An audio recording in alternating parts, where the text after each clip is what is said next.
Welcome to the Ministry of Health Week in Review, where we highlight key events from the past week. After 7 years of significant contributions to social and behavioral change in Guyana, Breakthrough Action brought its impactful journey to a close on Friday, October 18th at the Ormiston Lodge. This partnership, led by John Hopkins Center for Communication Programs and supported by the USAID, has been instrumental in driving critical health campaigns, including those targeting malaria and COVID-19. During the closing ceremony, Breakthrough Action handed over a comprehensive collection of community engagement strategies and information, education, and communication materials to the Minister of Health, Honorable Dr. Frank Anthony. These tools have been key in addressing misinformation and encouraging positive behavior change. Dr. Anthony, in his remarks, highlighted the importance of this partnership, noting how it helped combat rumors and misinformation during the COVID-19 pandemic.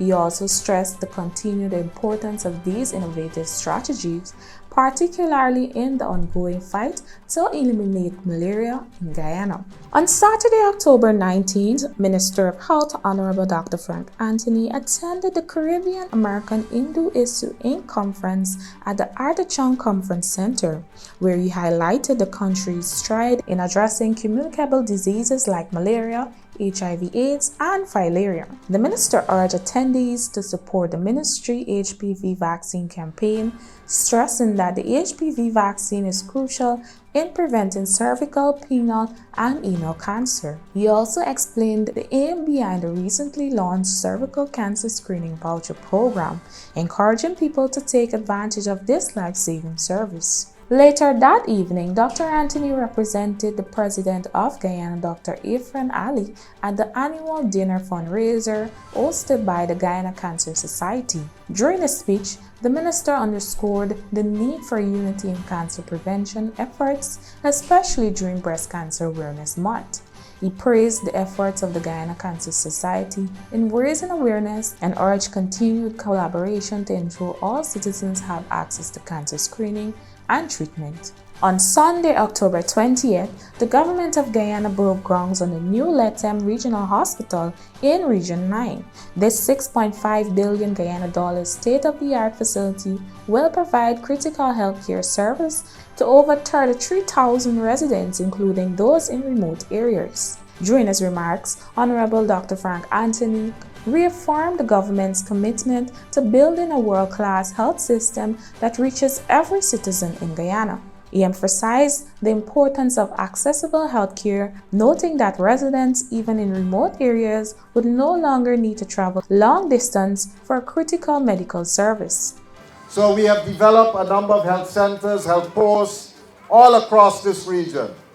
We have refurbished it, we have added new equipment, and in some cases, for the far-off ones, one of the other dimensions that we've included is to put something called telemedicine, where you have internet connections. We give the healthcare staff there a computer, and we have a number of devices so that if they have a problem and they don't know how to solve that problem, they can open that computer and connect with a doctor, and that doctor can give them advice.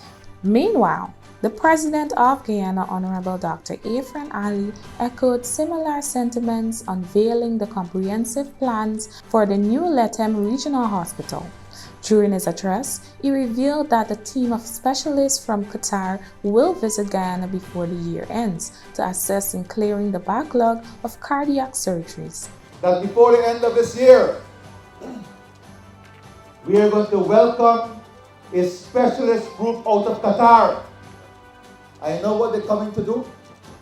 When people ask what we're doing when we go to all these international meetings, they're coming to help us to zero all the outstanding cardiac surgeries that we have in Guyana, starting with pediatric cardiac surgeries.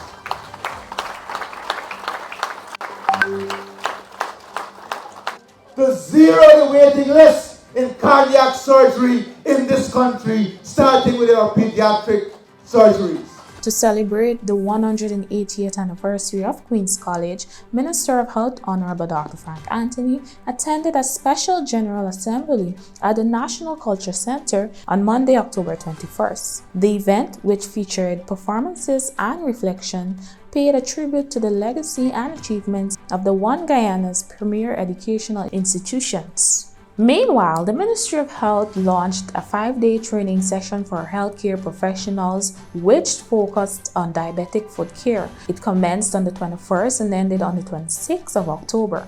This training aimed to reduce complications such as ulcer and infections in diabetic patients, enhancing the quality of care provided across the country. While delivering remarks at the event, Minister Anthony highlighted the ministry's commitment to improving patients' outcome and reducing the need for amputations by equipping healthcare workers with the necessary skills to detect and treat diabetic foot complications early.